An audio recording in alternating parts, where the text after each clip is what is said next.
Hi, so this is TK-1. This is a hybrid concept. So we purchased this bike for around about 600 dirhams, equates to about 150 UK pounds. So it's a very old, cheap quality bike.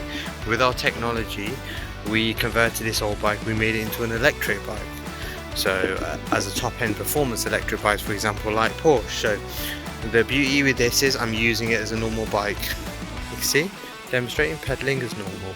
But as it's a hybrid concept, we can use the motor just when we feel like so. So I'm going to start using the motor 20-30%, helping me along, still slightly pedaling, so demonstrating true pedal assist here.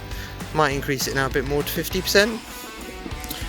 Now I'm going to use option 3 out of the hybrid options, which will allow me to stop pedaling and just use battery. If I want to increase the torque,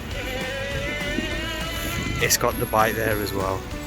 So we have 3 options there with TK-1.